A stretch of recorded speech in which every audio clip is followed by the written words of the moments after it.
जय हो चिल्ड्रन।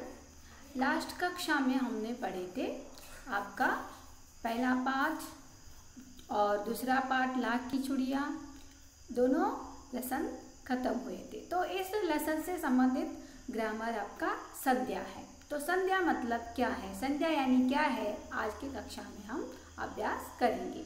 संध्या उस विकारी शब्द को कहते हैं जिसे किसी विशेष वस्तु, भाव और जीव के नाम का बोध हो, उसे संध्या कहते हैं। यानी किसी प्राणी, वस्तु, स्थान, गुण या भाव के नाम को हम क्या कहते हैं, संध्या। संध्या अथवा नाम वाले शब्द भी कहते हैं।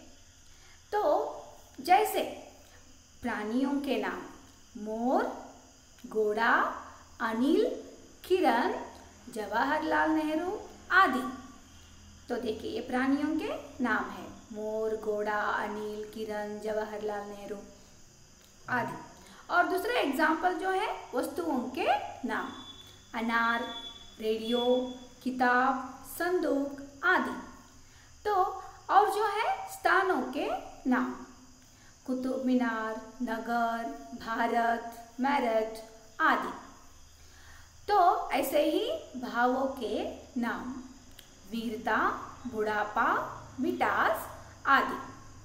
तो यहाँ वस्तु शब्द का प्रयोग व्यापक अर्थ में हुआ है, यानी विशाल अर्थ में हुआ है, जो केवल वाणी और पदार्थ का वाचक नहीं, सिर्फ बोलने का और वस्तुओं का वाचक नहीं है, वरना उनके धर्मों का भी सूचक है। साधारण अर्थ में वस्तु का प्रयोग इस अर्थ में नहीं होता, तो अतः वस्तु के अंतर्गत प्राणी, पदार्थ और धर्म के भी आते हैं। तो इन्हीं के आधार पर संध्या के भेद किए गए हैं। संध्या के भेद यानी संध्या के प्रकार। संध्या के 5 भेद होते हैं। व्यक्तिवाचक यानी प्रॉपर नाउन, जातिवाचक यानी कॉमन नाउन, भाववाचक यानी अब्स्ट्रैक्ट नाउन, और चौथा जो है समूहवाचक कलेक्टिव नाउन, और जो है लास्ट द्रव्यवाचक यानी मटेरियल नाउन। तो हम पहले देखेंगे व्यक्तिवाचक संज्ञा मतलब क्या है। तो हमने देखा कि संज्ञा यानी क्या है, किसी वस्तु, व्यक्ति, वस्तु, स्थान, भाव या नाम का बोध करने वाले शब्दों को हम क्या बोलते हैं, संज्ञा अथवा नाम वाले शब्द कहते हैं। तो पहला जो है व्यक्तिवाचक संज्ञा। व्यक्तिवाचक संज्ञा मतलब जिस शब्द से किसी विशेष व्यक्ति, वस्तु या स्थान के नाम का बोध हो, तो हम उसे व्यक्तिवाचक संज्ञा कहते हैं। एग्जाम्पल, व्यक्ति का नाम रवीना, सोनिया, गांधी, श्याम, हरि आदि।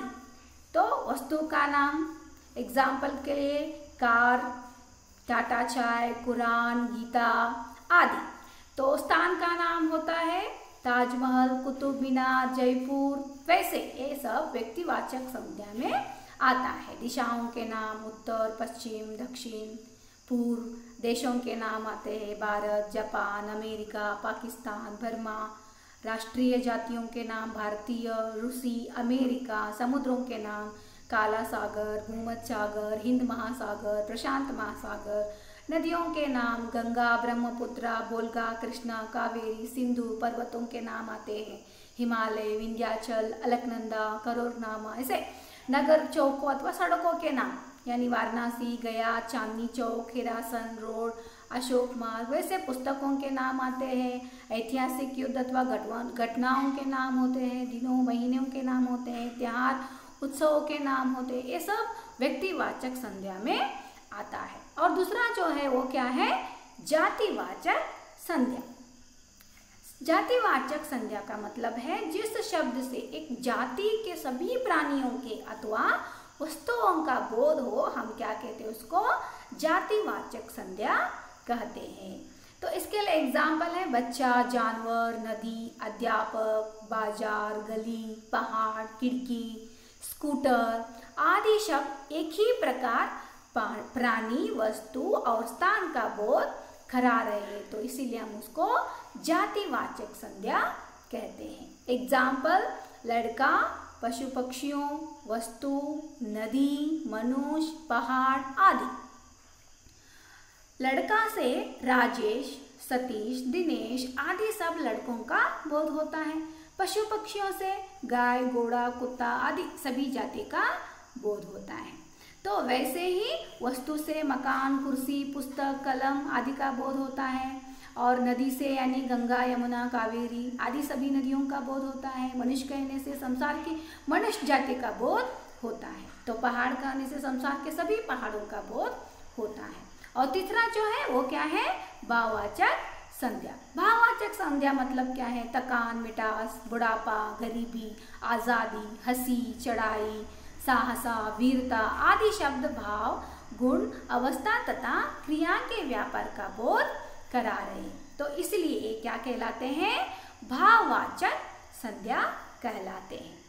तो इस प्रकार हम जिन शब्दों से किसी प्राणी या पदार्थ के गुण, भाव, स्वभाव या अवस्था का बोध होता है उन्हें हम कहते हैं भाववाचक संज्ञा। एग्जाम्पल उत्साह, ईमानदारी, बचपन आदि। इन उदाहरणों में से उत्साह से मन का भाव है। ये जो उत्साह जो है वो क्या है? मन का एक भाव है। ईमानदारी ये क्या है? एक गुण का बोध होता है। तो बचपन जीवन की एक अवस्था अथवा दशा को बताता है। अतः उत्साह, ईमानदारी, बचपन आदि शब्द क्या है? भाववाचक संज्ञाएं यानी भाववाचक संज्ञाएं है। तो हर पदार्थ का धर्म होता है। पानी में शीतलता होता है, आग में गर्मी होती है, मनुष्य में देवत्व और पशुत्व इत्यादि का होना आवश्यक है। पदार्थ का गुण या धर्म पदार्थ से अलग नहीं रह सकता। घोड़ा है तो उससे बल है, वेग है और आकार भी है। व्यक्तिवाचक संज्ञा की तरह भाववाचक संज्ञा से भी किसी एक ही भाव का बोध होता है। धर्म, गुण, अर्थ और भाव प्रायशः पर्यायवाची शब्द है। इस संज्ञा का अनुभव हमारे इंद्रियों को होता है। तो और प्रायशः इसका बहुवचन नहीं होता। तो भाववाचक संज्ञाएं बनाना कैसे? भाववाचक संज्ञाओं का निर्माण जातिवाचक संज्ञा, विशेषण, क्रिया, सर्वनाम और अव्यय शब्दों से बनती है। भाववाचक संज्ञा बनाते समय शब्दों के अंत में प्रायशः पन अथवा त्व, था आदि शब्दों का प्रयोग किया जाता है। एग्जाम्पल जातिवाचक संज्ञा से भाववाचक संज्ञा बनाना। तो एग्जाम्पल हम देख सकते हैं जातिवाचक संज्ञा और भाववाचक संज्ञा। स्त्री भाववाचक संज्ञा क्या होता है? भाववाचक में स्त्रीत्व। मनुष्य जो जातिवाचक संज्ञा है हम उसको भाववाचक संज्ञा में कैसे बना सकते हैं? मनुष्यता।